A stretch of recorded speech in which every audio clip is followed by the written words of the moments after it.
નમસ્કાર વિદ્યાર્થી મિત્રો, વર્ચ્યુઅલ ટ્રેનિંગ પ્રોગ્રામમાં આપ સૌનું હાર્દિક સ્વાગત છે। આજે આપણે આઈટીઆઈમાં ડ્રાફ્ટ્સમેન સિવિલ ટ્રેડમાં ચાલતા પ્રોપર્ટીઝ ઓફ બિલ્ડિંગ મટીરિયલ વિશે જાણીશું। હવે આપણે અલગ અલગ બિલ્ડિંગ મટીરિયલ કન્સ્ટ્રક્શનમાં વાપરતા હોઈએ છીએ। તેમાંથી આપણે આજે સ્ટોન, લાઇમ, સિમેન્ટ અને ઈંટના પ્રોપર્ટીઝ વિશે જાણીશું। તેમાં આપણે સૌપ્રથમ સ્ટોનથી શરૂઆત કરશું। સ્ટોન એટલે શું? સ્ટોન એટલે આપણે જે પથ્થર વાપરીએ છીએ એનો આજે આપણે એના ગુણધર્મો વિશે જાણીશું। હવે સ્ટોનની રચના કેવી હોવી જોઈએ?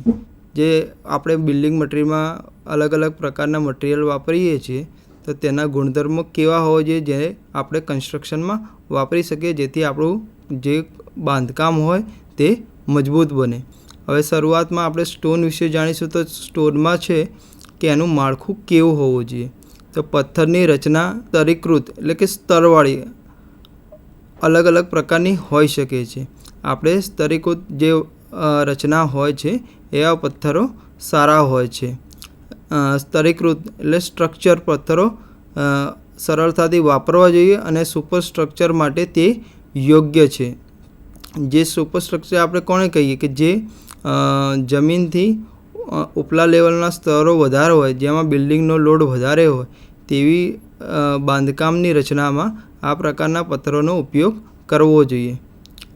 અસ્તરીકૃત પથ્થરો થોડા સખત અને વાપરવામાં થોડાક મુશ્કેલ હોય છે, તેવા પ્રકારના પથ્થરોનો ઉપયોગ આપણે પાયાની રચનામાં કરી શકીએ છીએ। હવે બીજો છે એનો એક ગુણધર્મ ટેક્સચર, જે એનું ઉપરનું ટેક્સચર હોય કેવું હોવું જોઈએ?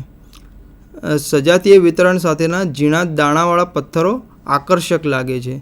જે એનો બાહ્ય દેખાવ હોય છે એ એના ઉપરથી પથ્થર કેવો સારો ખરાબ લાગે તેના વિશે આપણે જાણી શકીએ છીએ। એટલે તેથી તેવા પથ્થરોનો ઉપયોગ આપણે કોતરણી માટે કરીએ છીએ। આ પથ્થરો સામાન્ય રીતે મજબૂત અને ટકાઉ હોય છે। હવે એના પછીનો ગુણધર્મ છે આપણી ઘનતા। ઘનતા એટલે આપણે ટેકનિકલ ભાષામાં એને કહી શકીએ ડેન્સિટી। હવે ઘટ્ટ પથ્થરો મજબૂત હોય છે અને હળવા વજનના પથ્થરો નબળા હોય છે। આથી જેની ડેન્સિટી 2.4 કરતાં ઓછી સ્પેસિફિક ગ્રેવિટી ધરાવતા પથ્થરો ઇમારત માટે અયોગ્ય ગણાય છે। દેખાવ, હવે એના આપણે બાહ્ય દેખાવની આપણે વાત કરીશું। એક સમાન અને આકર્ષક રંગ ધરાવતા પથ્થરો ટકાઉ હોય છે। માર્બલ અને ગ્રેનાઇટને પોલિશ કરવામાં આવે ત્યારે તે ખૂબ જ સારો દેખાવ મળે છે, તેથી તેઓ ઇમારતના બહારના કામોમાં આપણે એનો ઉપયોગમાં લઈએ છીએ અને બીજી જગ્યાએ આપણે તેને ઘરમાં ફ્લોરિંગ તરીકે પણ વાપરી શકીએ છીએ। હવે એને આ એક આગળનો ગુણધર્મ છે આગનો પ્રતિકાર। આપણે જે પણ મટીરિયલ વાપરતા હોઈએ બાંધકામમાં તે ફાયર રેઝિસ્ટન્સ એટલે કે આગનો પ્રતિકાર કરી શકે તેવું હોવું જોઈએ। હવે છે રેતીના પથ્થરો આગનો વધુ સારી રીતે પ્રતિકાર કરી શકે છે। આર્ગિલેશિયસ સામગ્રી શક્તિમાં નબળી હોવા છતાં નો પ્રતિકાર કરવામાં સારી હોય છે। હવે એના પછીનો ગુણધર્મ છે કઠિનતા એટલે કે ટફનેસ। એની ટફનેસ કેવી હોવી જોઈએ? જ્યારે આપણે ફ્લોરિંગ માટે અને પેમેન્ટ માટે પથ્થરના ઉપયોગ કરવામાં આવે છે તો તે મજબૂત હોવો જોઈએ। કોરિના ટેસ્ટિંગ મશીનમાં પ્રમાણભૂત નમૂનામાં પરીક્ષણ કરીને તેના કઠિનતાનો ગુણાંક મેળવવામાં આવે છે। કઠિનતા માટે અલગ અલગ પ્રકારના પરીક્ષણ કરવામાં આવે છે, જેમાંના 1-2 ટેસ્ટ છે abrasion test, impact value test. આ બધા પ્રકારના ટેસ્ટ સ્ટોન કે પથ્થર ઉપર કરવામાં આવે છે, ત્યાંથી એની કઠિનતા માપવામાં આવે છે। રસ્તાના કામો માટે કઠિનતાનો ગુણાંક ઓછામાં ઓછો 17 હોવો જોઈએ અને બિલ્ડિંગ વર્ક માટે તે ગુણાંક 14 કરતાં ઓછો ન હોવો જોઈએ।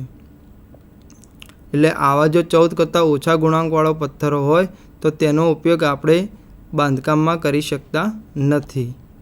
હવે એની પછી છે સ્ટ્રેન્થ, એની તાકાત। હવે સ્ટ્રેન્થ એ એક મહત્ત્વપૂર્ણ ગુણધર્મ છે પથ્થરનો, જે પથ્થરને બિલ્ડિંગ બ્લોક તરીકે પસંદ કરતાં પહેલાં જોવામાં આવે છે। ભારતીય માનક કોડ એટલે કે ઇન્ડિયન સ્ટાન્ડર્ડ કોડની ભલામણ કરે છે કે કોઈપણ બિલ્ડિંગ બ્લોક માટે ન્યૂનતમ ક્રશિંગ સ્ટ્રેન્થ 3.5 ન્યૂટન પર mm² હોવી જોઈએ। એટલે કે જ્યારે આને કોમ્પ્રેસિવ ટેસ્ટિંગ મશીનમાં જ્યારે મૂકવામાં આવે છે અને તેની ઉપર લોડ આપવામાં આવે છે, એ લોડ આપ્યા પછી જે આપણને સ્ટ્રેન્થ મળે છે તે ઓછામાં ઓછી 3.5 ન્યૂટન પર mm² હોવી જોઈએ. વેધરિંગ એટલે જે વાતાવરણથી પથ્થરને નુકસાન થાય કે નહીં તેના માટે હવે આપણે કેવા પ્રકારના પથ્થરો વાપરવા જોઈએ એના વિશેની વાત છે. વરસાદ અને પવનને કારણે પથ્થરના સારા દેખાવને નુકસાન થાય છે. આથી બહારના કામો માટે હવામાનની સારી પ્રતિરોધકતા ધરાવતા પથ્થરોનો ઉપયોગ કરવો જોઈએ, જેથી વાતાવરણની એના પર ઓછામાં ઓછી અસર થાય અને તે પથ્થરને ઓછામાં ઓછું નુકસાન થાય, જેથી જે આપણો બાહ્ય દેખાવ હોય એ બાહ્ય દેખાવ બગડે નહીં. કઠિનતા. કોઈ ક્રિયાની અસરના પ્રતિકારકને કઠોરતા કહેવામાં આવે છે. તે ટફનેસ ઇન્ડેક્સ તરીકે નક્કી કરવામાં આવે છે. રસ્તાના કામો માટે આ ગુણાંક 19થી વધુ ટફનેસ ઇન્ડેક્સ ધરાવતા પથ્થરો પસંદ કરવામાં આવે છે, કેમ કે જ્યારે રોડ ઉપર અલગ અલગ પ્રકારના વ્હીકલ્સ ચાલતા હોય છે, જે અલગ અલગ લોડ લઈને આવતા હોય, જેમ કે ટ્રક છે, બસ છે, આ બધામાં લોડ વધારે હોય છે, જેથી તે વધારે તેને નુકસાન ન કરે. એટલે આ ગુણાંક 19થી વધારે ઇન્ડેક્સ ધરાવતા હોય તેવો પથ્થરો વાપરવાથી તે રોડને ઓછું નુકસાન થાય છે અને રોડ લાંબા સમય સુધી ટકી છે. ટફનેસ ઇન્ડેક્સ 13થી 19ને મધ્યમ કઠિન માનવામાં આવે છે અને 13થી ઓછા ટફનેસ ઇન્ડેક્સ ધરાવતા પથ્થરોને નબળા ગણવામાં આવે છે. જો આવા પથ્થરોનો આપણે ઉપયોગ કરીએ તો તેનું ડેમેજ થવાના ચાન્સ વધારે છે, જેથી નુકસાન વધારે થાય છે અને જેથી આપણના જે રોડ બનાવેલો હોય તેને પણ નુકસાન થાય છે અને વારે ઘડી એનું આપણે સમારકામ કરાવવું પડે. પોરોસિટી અને શોષણ.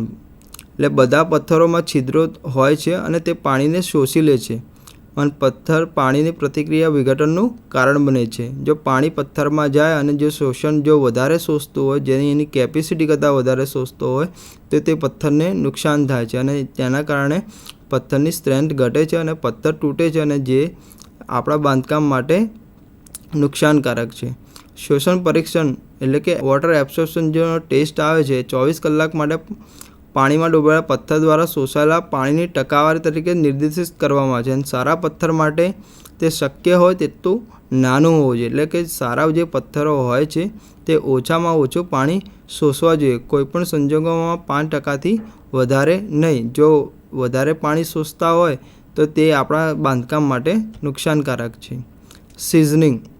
હવે ખાણમાંથી મેળવેલા પથ્થરો છિદ્રોમાં ભેજ ધરાવે છે. જો પથ્થરનો ઉપયોગ કરતાં પહેલાં ભેજ દૂર કરવામાં આવે તો પથ્થરની મજબૂતાઈ સુધરે છે.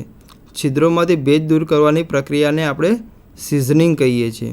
એટલે પકાવવાની શ્રેષ્ઠ એ રીત છે કે 6થી 12 મહિના સુધી પ્રકૃતિ ક્રિયા માટે પરવાનગી આપી. લેટેરાઇટ પથ્થરોના કિસ્સામાં આ ખૂબ જ જરૂરી છે. હવે આપણે આપણા બાંધકામમાં વપરાતા બીજા મટીરિયલ વિશે જાણીશું, જે મટીરિયલનું નામ છે ચૂનો.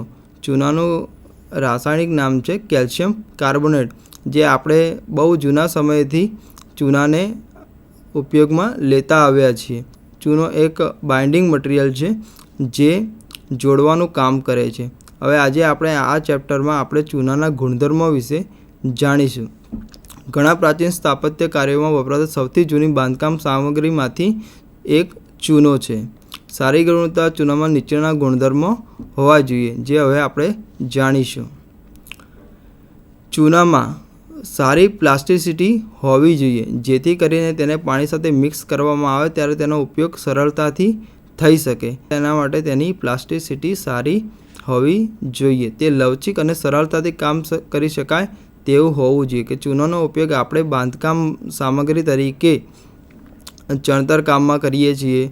કોઈ જગ્યાએ પ્લાસ્ટરની ઉપર એક પતળો લેયર ચડાવવા માટે કરી શકીએ છીએ.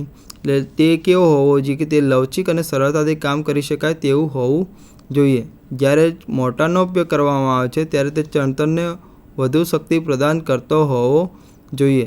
ચૂનાનો મોર્ટાર તરીકે આપણે ક્યારે ઉપયોગ કરીએ? ચૂના અને પાણીને મિક્સ કરીને એને આપણે જે સિમેન્ટ અને પાણીને મિક્સ કરીને જે મોર્ટાર બનાવવામાં આવે છે તે રીતે પણ ચૂનાનો પણ મોર્ટાર બનાવવામાં આવે છે. તેનો ઉપયોગ ચણતર કામમાં થાય છે. તે ઓછા સમયમાં મજબૂત થવું જોઈએ અને સખત થઈ જવું જોઈએ. એટલે જો આપણે જે પણ ચૂનો વાપરીએ છીએ તે ચૂનો એવો હોવો જોઈએ કે જેને મજબૂત થવામાં બહુ સમય લાગવો જોઈએ નહીં. તે ઓછા સમયમાં મજબૂત થવો જોઈએ, સખત થઈ જવો જોઈએ, જેથી કરીને આપણને બાંધકામના કામોમાં સારી એવી ગુણવત્તા મળે. તેમાં ઉત્તમ બંધનકર્તા ગુણધર્મો હોવા જોઈએ, જે ઈંટ અથવા પથ્થરના ચણતરોને એકમોને સંપૂર્ણ રીતે વળગી રહે. આપણે જે પણ ચૂનો વાપરતા હોઈએ એ ચૂનો સારો હોવો જોઈએ, જે કરીને જેનો ઉપયોગ મોટાર તરીકે કરતા હોઈએ તો તે ઈંટો કે પથ્થરોના ચણતરમાં તેનો ઉપયોગ કરતા હોઈએ તો તેમાં ઈંટા અને સ્ટોન એટલે કે પથ્થરને જકડી રાખે તેવો હોવો જોઈએ. તે ઉચ્ચ ટકાઉ ગુણો ધરાવે છે. મોટારમાં ઉપયોગમાં લેવાતી વખતે તે ઓછું સંકોચાઈ શકે તેવો હોવો જોઈએ. તે ભેજ માટે અત્યંત પ્રતિરોધક હોવો જોઈએ. તે ભેજનું બહુ શોષણ કરતો હોવો જોઈએ નહીં. હવે આ પછી આપણે આ ચેપ્ટરમાં આવતા સિમેન્ટના ગુણધર્મો વિશે જાણીશું. સિમેન્ટ પણ ચૂનાની જેમ એક બાઇન્ડિંગ પ્રોપર્ટી ધરાવતું મટીરિયલ છે.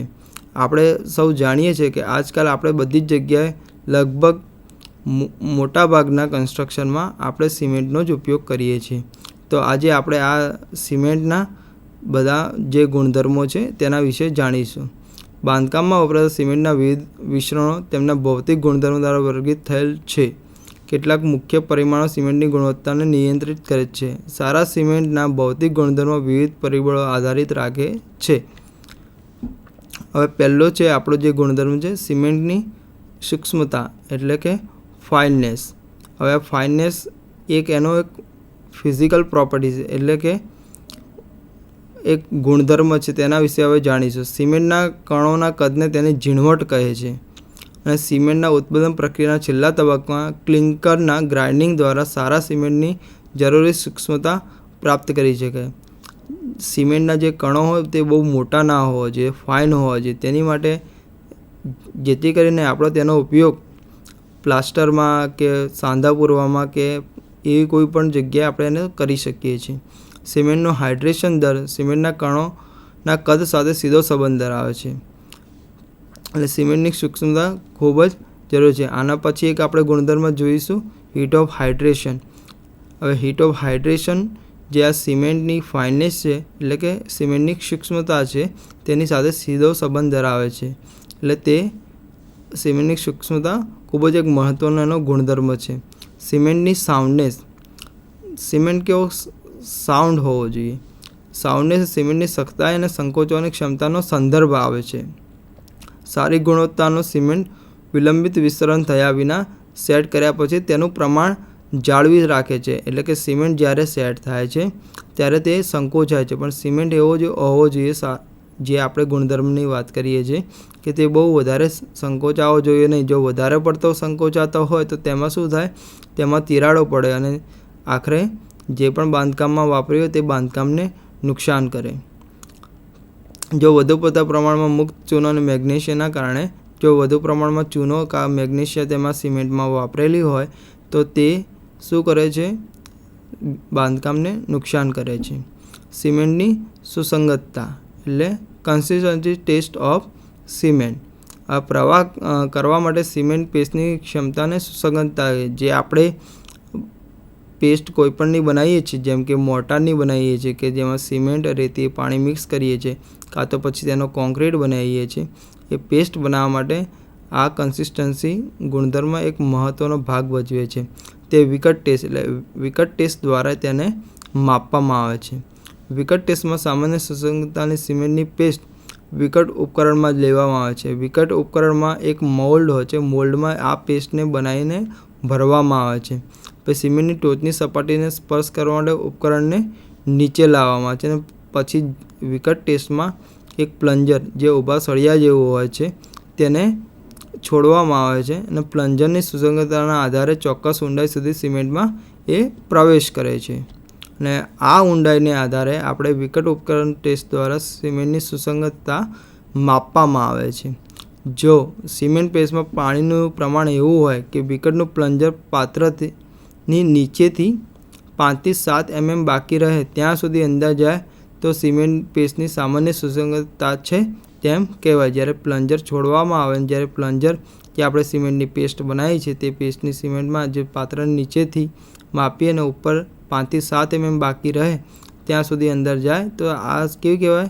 નોર્મલ કન્સિસ્ટન્સી સિમેન્ટની છે, એટલે કે સામાન્ય સુસંગતતા છે તેમ કહેવાય. હવે છે મજબૂતાઈ. સિમેન્ટની મજબૂતાઈ એટલે સિમેન્ટની સ્ટ્રેન્થ. સિમેન્ટમાં 2 પ્રકારની સ્ટ્રેન્થ હોય છે, કોમ્પ્રેસિવ સ્ટ્રેન્થ હોય છે અને ટેન્સાઇલ સ્ટ્રેન્થ છે. પણ સિમેન્ટ સૌથી વધારે સ્ટ્રોંગ કોમ્પ્રેસિવ સ્ટ્રેન્થમાં હોય છે, જ્યારે વીક ટેન્સાઇલ સ્ટ્રેન્થમાં હોય છે.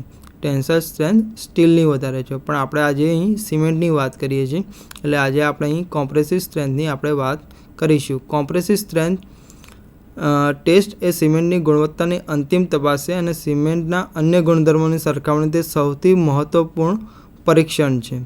હવે આ ટેસ્ટમાં કોમ્પ્રેસિવ ટેસ્ટિંગ મશીનમાં સિમેન્ટના ક્યુબને મૂકવામાં આવે છે અને આ મૂક્યા પછી તેની પર લોડ આપવામાં આવે છે અને તેનું લોડનું માપ્યા પછી તેનું સ્ટ્રેન્થ નીકાળવામાં આવે છે. હવે સિમેન્ટ અલગ અલગ પ્રકારના ગ્રેડના આવે છે. એક તો સિમેન્ટ 33, 43 અને 53 એમ અલગ અલગ ગ્રેડમાં ઉપલબ્ધ હોય છે. ગ્રેડિંગ કોમ્પ્રેસિવ સ્ટ્રેન્થ પર આધારિત છે. આ જે પણ ગ્રેડિંગ આપણે અહીં લખ્યું છે 33, 43 અને 53, એટલે એનો મતલબ એવું છે કે જો 33 ગ્રેડનો સિમેન્ટ હોય તો એની સ્ટ્રેન્થ કેટલી હોવી જોઈએ કે 33 ન્યૂટન પર મિલીમીટર સ્ક્વેર. જો 43 હોય તો 43 ન્યૂટન પર મિલીમીટર સ્ક્વેર અને 53 હોય તો 53 મિલીમીટર સ્ક્વેર. આ સિમેન્ટના ક્યુબમાં ટેસ્ટનું માપન કરવામાં આવે છે. હવે આપણે જાણીશું સિમેન્ટના સેટિંગ સમય વિશે. સિમેન્ટનો સેટિંગ સમય 2 ભાગમાં વહેંચાય. સિમેન્ટનો સેટિંગ સમય એટલું છે જ્યારે સિમેન્ટ સેટ થવાનું શરૂઆત કરે, એટલે કે જામવાની શરૂઆત થાય ત્યારે તેનો પ્રારંભિક સેટિંગ ટાઈમ કહે છે, અને જ્યારે સિમેન્ટ કમ્પ્લીટ કે પૂરેપૂરો જામી જાય તો ત્યારે એનો અંતિમ સેટિંગ ટાઈમ કહે છે. હવે આપણે અહીં પ્રારંભિક સેટિંગ ટાઈમ અને અંતિમ સેટિંગ સમય બંને સેટિંગ સમય વિશે જાણીશું. પ્રારંભિક સેટિંગ સમય જે સમયે સિમેન્ટ પેસ્ટમાં પાણી ઉમેર્યા પછી તેની પ્લાસ્ટિસિટી ગુમાવે છે તેને પ્રારંભિક સેટિંગ સમય તરીકે સમજવામાં આવે છે. જ્યારે સિમેન્ટમાં પાણી મિક્સ કરવામાં આવે છે ત્યારે તેને પેસ્ટ બનાવવામાં આવે છે અને એ પેસ્ટ જ્યારે ધીમે ધીમે સખત એટલે કે હાર્ડ થવાની શરૂઆત થાય તો તે સમયને સિમેન્ટનો પ્રારંભિક સેટિંગ સમય કહેવામાં આવે છે. લગભગ સામાન્ય રીતે સિમેન્ટનો પ્રારંભિક સમય 30 મિનિટ જેટલો હોય છે, પણ અલગ અલગ સિમેન્ટની બ્રાન્ડ અને અલગ અલગ સિમેન્ટના ગ્રેડ પ્રમાણે આમાં થોડું ઘણું વેરિએશન હોઈ શકે છે, પણ સામાન્ય રીતે તેને 30 મિનિટનો ગણવામાં આવે છે. હવે આપણે જોઈશું અંતિમ સેટિંગ સમય વિશે. જ્યારે આપણે પેસ્ટ બનાવીએ છીએ, આ પેસ્ટમાં બનાવ્યા પછી તે સખત થવાની શરૂઆત કરે છે અને કમ્પ્લીટ પૂર્ણ રીતે સખત થઈ જાય છે. સખત માસને અનુરૂપ બનાવવાના સમયને આપણે અંતિમ સેટિંગ સમય તરીકે ઓળખીએ છીએ. હવે આપણે સિમેન્ટના બીજા એક ગુણધર્મ વિશે જાણીશું, સિમેન્ટનું હીટ ઓફ હાઇડ્રેશન. સિમેન્ટમાં મુખ્યત્વે જે મટીરિયલ વપરાય છે તેમાં ચૂનો હોય છે. ચૂનાનું પ્રમાણ સૌથી વધારે હોય છે. જ્યારે સિમેન્ટ બને છે તેમાં ચૂનાનું પ્રમાણ સૌથી વધારે હોય છે. જ્યારે આપણે ચૂનાને પાણી સાથે મિક્સ કરીએ છીએ ત્યારે ચૂનાનું સ્કેલિંગ થાય છે, એટલે કે તેમાંથી પરપોટા અને વરાળ નીકળે છે. તે રીતે પણ સિમેન્ટમાં પાણી મિક્સ કરવામાં આવે ત્યારે હીટ રિલીઝ થાય છે. આને આપણે હીટ ઓફ હાઇડ્રેશન કહીએ છીએ. સિમેન્ટ અને પાણી વચ્ચેની રાસાયણિક પ્રક્રિયાને સિમેન્ટનું હાઇડ્રેશન કહેવામાં આવે છે અને પ્રતિક્રિયા એક્ઝોથર્મિક એટલે કે પ્રતિક્રિયા દરમિયાન ગરમી ઉત્પન્ન થાય છે. હાઇડ્રેશનની પ્રક્રિયા દરમિયાન પેદા થતા હાઇડ્રેટેડ સિમેન્ટ ગ્રામ દીઠ કેલરીમાં ગરમીના જથ્થાને હીટ ઓફ હાઇડ્રેશન તરીકે ઓળખાય છે. જ્યારે આપણે સિમેન્ટને પાણી સાથે મિક્સ કરીએ ત્યારે આ હીટ પેદા થતી હોય છે.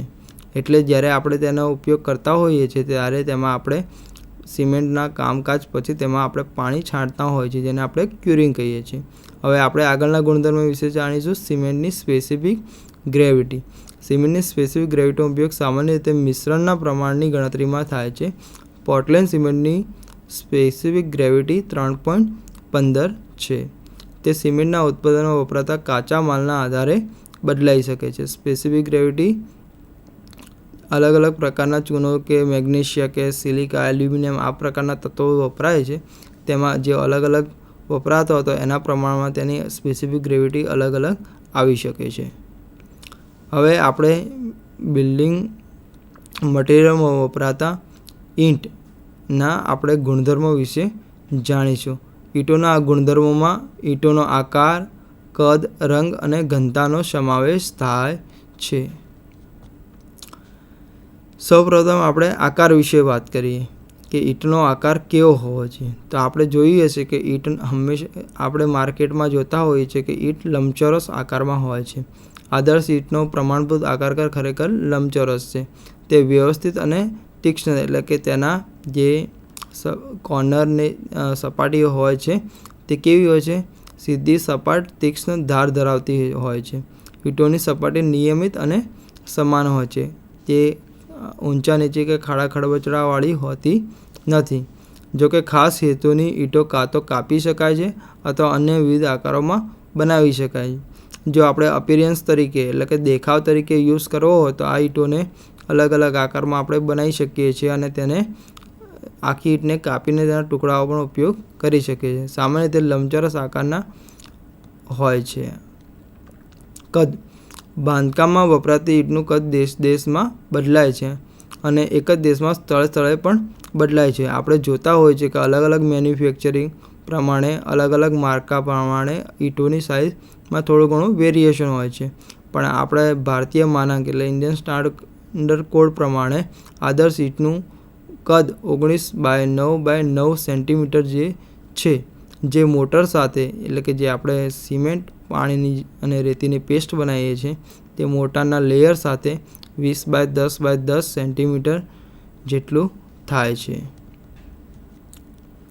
રંગ. ઇમારતી ઈંટોનો રંગ સામાન્ય રીતે રેડ વર્ગમાં એટલે કે લાલ રંગનો હોય છે. તે ઠંડા લાલથી હળવા લાલ અને જાંબલી સુધી પણ બદલાઈ શકે છે. આ ઈંટોનો રંગ શાની ઉપર આધાર છે કે જ્યારે આપણે ઈંટોને બનાવતા હોઈએ છીએ ત્યારે એને શેકવામાં આવે છે. જો એ શેકવામાં જો ભૂલ થાય કે ગરમી તેને વધારે મળે કાં તો ગરમી ઓછા મળે તો આ રંગનો તફાવત આવતો હોય છે. પણ સામાન્ય રીતે આપણે જે વાપરતા હોઈએ ઈંટ કેવી હોય છે? લાલ રંગની હોય છે. લાલ રંગના ખૂબ જ ઘેરા રંગ બળી ગયેલા ઈંટો સૂચવે. જ્યારે પીળો રંગ ઘણીવાર અંડરબર્નિંગનો સંકેત આપે છે. એટલે કે બહુ ઘેરા રંગનો જો આવતો હોય લાલ રંગ તો એનો મતલબ એ છે કે તેને વધારે હીટ મળી છે અને તેના લીધે તેનો રંગ વધારે પડતો ઘેરો થઈ ગયો છે અને એ ઈંટ બળી ગયેલી ઈંટ કહેવાય છે. જ્યારે અમુક ઈંટોના કિસ્સામાં એવું થાય છે કે જે કાચી માટીમાંથી બનાવેલી હોય છે તેને પ્રોપર હીટ નથી મળતી હોતી તો તે પૂરેપૂરી શેકાઈ શકતી નથી. જેના કારણે તેનો રંગ પીળાશ પડતો જેવો કે આપણો માટીનો રંગ હોય તેવો જ રહી જાય છે, જે અંડરબર્નિંગનો સંકેત આપે છે. હવે ઈંટોની ઘનતા. એટલે ઈંટોની ઘનતા અથવા એકમ જથ્થા દીઠ વજન માટે મોટે ભાગે વપરાયેલી માટીના પ્રકાર અને ઈંટ મોલ્ડિંગની પદ્ધતિ ઉપર આધાર રાખે છે. ઘનતાનું એક સૂત્ર છે વજન ભાગ્યા કદ. એટલે ઘનતા જે આપણે માટી વાપરતા હોય છે માટીના પ્રકાર અને ઈંટની જે મોલ્ડિંગ હોય છે તેના પર આધાર રાખે છે.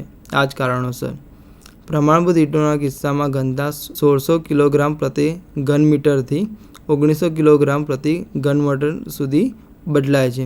અલગ અલગ માટીના પ્રકારને અલગ અલગ મોલ્ડિંગની પદ્ધતિ પ્રમાણે આ વેરિએશન આવતું હોય છે. એક ઈંટ 19x9x9 સેન્ટીમીટરનું વજન આશરે 3.2 થી 3.5 કિલોગ્રામની વચ્ચે હોવું જોઈએ. હવે ઈંટોના આપણે યાંત્રિક ગુણધર્મો વિશે જાણીશું. ઈંટોના ગુણધર્મો કોમ્પ્રેસિવ સ્ટ્રેન્થ, વોટર એબ્સોર્પ્શન, શોષણ મૂલ્યોનો સમાવેશ થાય છે. ઈંટોની કોમ્પ્રેસિવ સ્ટ્રેન્થ તે ઈંટોનો સૌથી મહત્વપૂર્ણ ગુણધર્મ છે. જેવી રીતે આપણે સિમેન્ટમાં કોમ્પ્રેસિવ સ્ટ્રેન્થ વિશે જાણીશું બસ એ જ પ્રકારે ઈંટની પણ કોમ્પ્રેસિવ સ્ટ્રેન્થ હોય છે. ખાસ કરીને જ્યારે તેનો ઉપયોગ લોડ બેરિંગ દિવાલોમાં કરવામાં આવે છે. આપણે જે નાના મકાનો ડુપ્લેક્સ અથવા ત્રિપ્લેક્સ જે મકાનો બનાવીએ છીએ તેમાં આપણે ઈંટોનો ચણતરનો ઉપયોગ કરીએ છીએ. જે દિવાલો આપણે બનાવીએ છીએ તેને લોડ બેરિંગ વોલ તરીકે ઓળખવામાં આવે છે. જ્યારે લોડ બેરિંગ વોલમાં ઈંટો વાપરવાની હોય ત્યારે તે ઈંટોની કોમ્પ્રેસિવ સ્ટ્રેન્થ સારી હોય છે. ઈંટની કોમ્પ્રેસિવ સ્ટ્રેન્થ માટીની રચના અને બર્નિંગની ડિગ્રી પર આધાર રાખે છે. તે ભારતમાં અલગ અલગ જગ્યાએ અલગ અલગ માટીના ઉપયોગ થતો હોવાથી તે અલગ અલગ જગ્યાએ અલગ અલગ હોય છે. તે ભારતમાં 35 કિલોગ્રામ પ્રતિ સેન્ટીમીટર સ્ક્વેરથી 200 કિલોગ્રામ પ્રતિ સેન્ટીમીટર સ્ક્વેર કરતાં વધુ હોય છે. હવે આપણે વોટર એબ્સોર્પ્શન એટલે શોષણ મૂલ્ય કે ઈંટ પાણી કેટલું શોષે છે એ ગુણધર્મ વિશે જાણીશું.